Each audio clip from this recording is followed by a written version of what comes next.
budidaya SDM sumber daya alam hewani, tugas dari mata kuliah kearifan budaya lokal.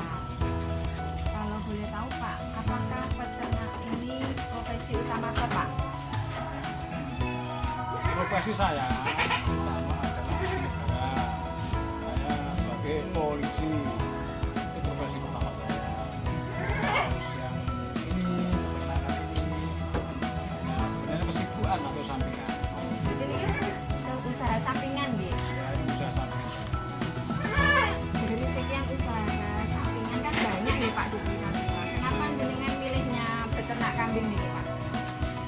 Saya memilih beternak kambing ini dikarenakan sumber daya alam di sekitar ini kan melimpah. Banyak Ya. untuk pakan ya Kak.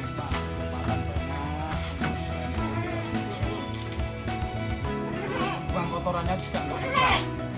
Bisa dimanfaatkan juga. Dimanfaatkan untuk pupuk atau yang pupuk kandang. Awal usaha ini bagaimana Pak? Bisa diceritakan? Ya, insya Allah saya ceritakan sedikit ya. Awal usaha ini pertama kali hanya kaki sapi gitu.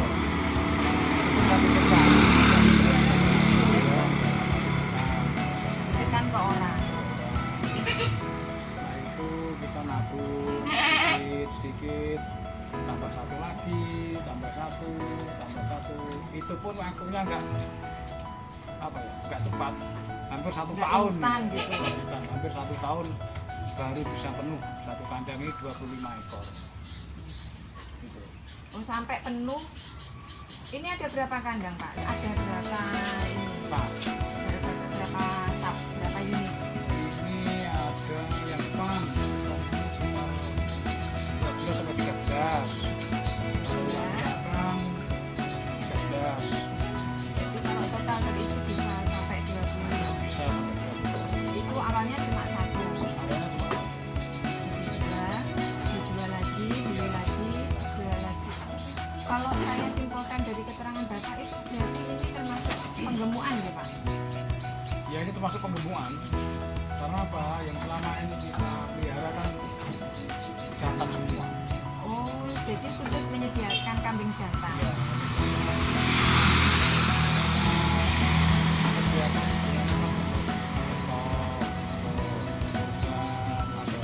lain, terutama tetangga-tetangga sebelah. Memenuhi kebutuhan sekitar. Ya. Wah, monggo yang butuh untuk hajatan, akekoan dan lain-lain siap. Pak Yono siap mengantar sampai tujuan. Terima kasih. Tamira Farm. Jadi Bapak memilih sistem pengembulaan ini karena minim beresiko dan modalnya juga tidak terlalu besar. Kenapa saya karena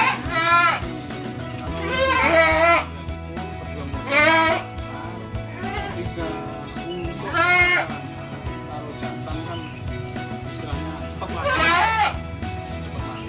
Yang membutuhkan. ya keduanya kan nanti kalau pas lagi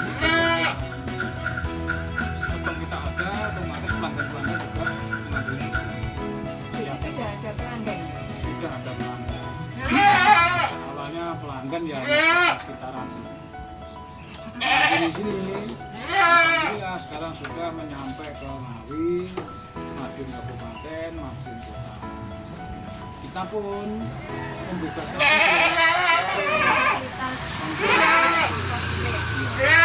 mungkin itu yang bikin customer itu balik lagi bisa di sini. Ternyata lumayan kita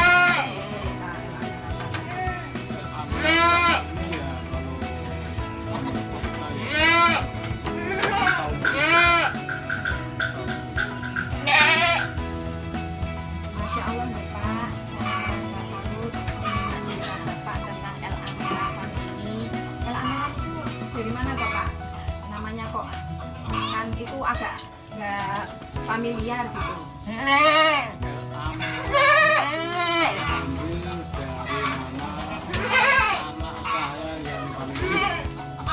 Sepertinya paling Bapak sampai dipakai namanya. namanya El Amira Sikia Buyono. Jadi saya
bulan.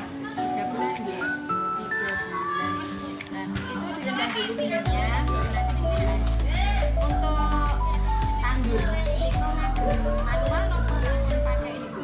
Ya masih manual, masih pakai ibu. Pertimbangan jenengan apa? Belum pakai teknologi. Karena sebenarnya juga pengen gitu, tapi untuk sementara ini masih sambil belajar. Jadi untuk mesin tanam sebenarnya sudah ada, kemarin disediakan sama Pak Wapres, tapi sementara masih manual. Belum bisa diterapkan.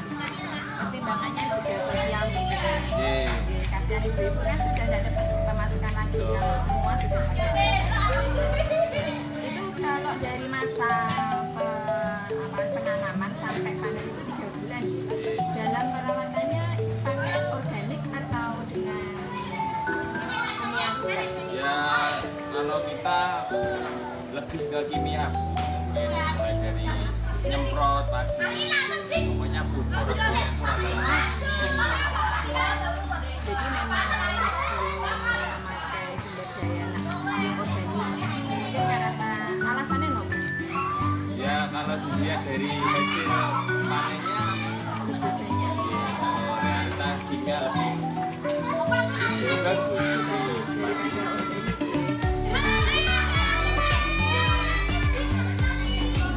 Apa biayanya lebih rendah, tetapi hasilnya juga tidak signifikan. Tapi kalau kimia biayanya nanti kan satu siklus tanam itu 3 bulan, berarti dalam setahun panen berapa kali? Ya kalau setahun kurang ya kita panen 3 kali. Oh iya kan ada masa pengolahan lahan dulu ya. Ini kok ditanami lagi terus menerus. Di cuaca duniawi seringnya padi terus.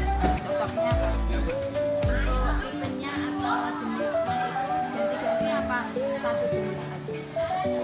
Ya untuk ininya ya. Nggih, beneran. Iya, cuma saya coba pakai satu produk saja. Kalau dari si apa aspek lain ada kendala mboten Pak? Dari tanamannya sendiri kan nggak ada kendala mulai dari penanaman, dari hama mungkin. Ya, kalau di kita paling banyak yang sekarang tikus. Itu solusinya gimana? Tidak pakai KB kan Pak karena melanggar. Enggak, kemarin juga banyak obat juga Bu. Akhirnya gitu. Ini sewa tukang tembak. Oh, masih Mbak. Ya, Efektif itu ya. ya sebenarnya nggak efektif tapi ya gimana untuk mengurangi hama. Soalnya kalau tidak dikurangi ya berkurangnya panen signifikan ya Pak. Habis Bu, nanti bibit baru ditanam itu baru tumbuh sudah. Gagal panen berarti. Kalau masalah harga gimana? Ada kendala enggak? Soalnya itu kalau baca di medsos, baca itu kok katanya harganya terjamin bagi yang tidak menabung. Itu sampai ke penjenengan enggak? Apakah harganya sudah sesuai harapan penjenengan? Ya kalau saya alami naik turunnya harga padi itu cenderung stabil. Stabil, Jadi, nggih. Jadi nggak ada istilahnya ya. Hasil panen kali ini lebih rendah dari kemarin nggak? Mengikuti terus. Kalau untuk ini hasilnya, apakah mencukupi untuk modal tanam lagi atau berlebih atau pribun? Bisa disilakan. dari mulai tanam sampai panen itu separuh hasil itu untuk kita tanam lagi, modal lagi,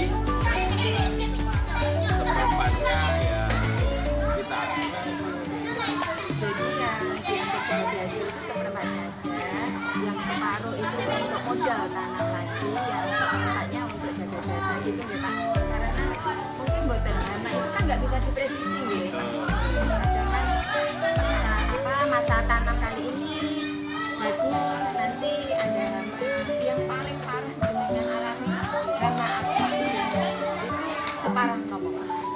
ya tikus yang paling parah. Kalau wortel itu biasanya kalau sudah bisa disemprot bisa. Kalau tikus ini memang sulit. Itu berlaku untuk semua sawah di area sekitar Jereman. desa saya itu rata-rata gitu. tipenya memang karena yang banyak khususnya ya. Itu adakah bantuan dari pemerintah? Adakah perhatian dari dinas pertanian dan sebagainya? Ini para petani bingung untuk menyelesaikan solusi. Sebenarnya yang paling efektif pakai setro, tetapi itu tadi sama negara. Karena membahayakan. Betul. Kecuali kalau setromnya itu bisa diakali pripun agar tidak membahayakan nyawa. Istilahnya kan menginginkan sesuatu yang lebih besar, tetapi kalau membahayakan nyawa kan itu memang sangat mengganggu sekali. Ya, jadi ya mulai masa tanam gitu, jadi padi baru umur 2 minggu itu biasanya tikus sangat banyak. Tapi di lain itu melihat penjenengan tahun-tahun pertanian tetap menjanjikan ya Pak hasilnya. Iya, alhamdulillah. Ya memang hidupnya petani. Apalagi kan Ngawi dikenal sebagai lumbung padi Betul. nasional lagi.